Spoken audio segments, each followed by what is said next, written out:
ঈদ খুবই ভালো ছিল, কিন্তু প্রথম কর্মদিবস বলছি না, কারণ ঈদের দিনটা আর তার পর দিনটা বাদে বাকি সব দিনই আসলে কাজ করতে হয়েছে।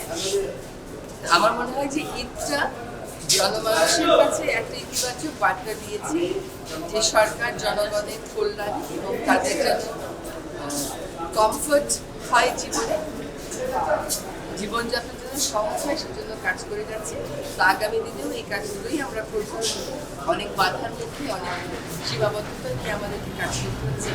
জনগণের কল্যাণ যেটুকু কাজ আমাদের করা দরকার, পরিবর্তিত বাংলাদেশ করতে, নতুন বাংলাদেশ করতে সকলকে সাথে নিয়ে আগামী দিনগুলোতে সেই কাজগুলো এই যে ঈদের পর কোনো মানে বড় কোনো প্রায়োরিটি লিস্টে আপনাদের সরকার কোনো কিছু রয়েছে? সরকারের প্রায়োরিটি খুব একটা চেঞ্জ হচ্ছে সেরকম না। যে তিনটা প্রায়োরিটি আমরা আগে থেকে বলেছি, এখনো তাই বলছি। তবে এখন দেখছি যে কিছু কিছু বিষয়তে ইমার্জ করছে, যেমন এই মুহূর্তে সরকারকে মার্কিন যুক্তরাষ্ট্রের আরোপিত শুল্ক নিয়ে কথা বলতে হচ্ছে। এই মুহূর্তের প্রায়োরিটি এটা। আমাদের কতগুলো জাতীয় প্রায়োরিটি তো আছে, কিন্তু প্রতিদিন প্রতি সপ্তাহে তো নতুন নতুন প্রায়োরিটি যোগী হচ্ছে, সেগুলো মার্কিন শুল্ক নিয়ে একটা গতকালকে আলোচনাও হয়েছে। আসলে সরকার সেই বিষয়টা কিভাবে চিন্তা করছে? আজকে IMF এর একটা প্রতিনিধি দল আসছে মানে অর্থের বৈঠকে, তারা অর্থ ছাড়ের বিষয় যে পঞ্চম কিস্তি পরবর্তীতে, সেটা আসলে কিভাবে আপনারা চিন্তা করছেন? একটা বিষয় হচ্ছে যে মার্কিন যুক্তরাষ্ট্র যে শুল্কটা আরোপ করেছে এটা তাদের গ্লোবাল একটা পলিসির অংশ। এটা যে কেবল বাংলাদেশের উপর আরোপ করেছে তা তো না।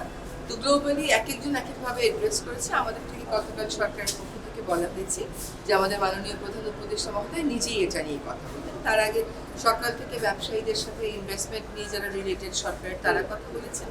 পরবর্তীতে প্রধান উপদেষ্টা মহোদয় নিজেই কথা বলেছেন যারা প্রাসঙ্গিক এর সাথে সম্পৃক্ত উপদেষ্টা এবং বিশেষ সহকারী তাদের সকলের সাথে, এবং সিদ্ধান্ত হচ্ছে উনি নিজে এই বিষয়টা নিয়ে কথা বলবেন। ফলে এটা একটা বিষয় এসটির সামনে উইল ডেফিনেটলি অ্যাড্রেস ইট। আরেকটা হচ্ছে আমাদের অর্থ উপদেষ্টা মহোদয় এটা ক্লিয়ার করেছেন যে IMF এর টাকা ছাড় দেওয়া না দেওয়ার ব্যাপার না, আমাদেরও একটা প্রস্তুতির ব্যাপার আছে। আর আমাদের যখন প্রয়োজন হবে তখনই সেই টাকাটা ছাড়ের কথা আমরা বলবো। তিনি যদি মনে করেন যে এখন প্রয়োজন আছে বলবেন। আবার IMF এরও কিছু শর্ত দেওয়া হয়, কিন্তু কিছু আমরা মানতে পারি, কিছু আমরা মনে করি যে আমরা হয়তো না মানলেও চলে। সে প্রেক্ষিতেই গতবার কিন্তু আমরা অর্থের কথা বলি। এবার ওরা আসছে, কথা বলা হচ্ছে, যদি আমরা দেখি যে আমাদের অর্থ ছাড়ের কিছু প্রয়োজন আছে আমরা বলবো।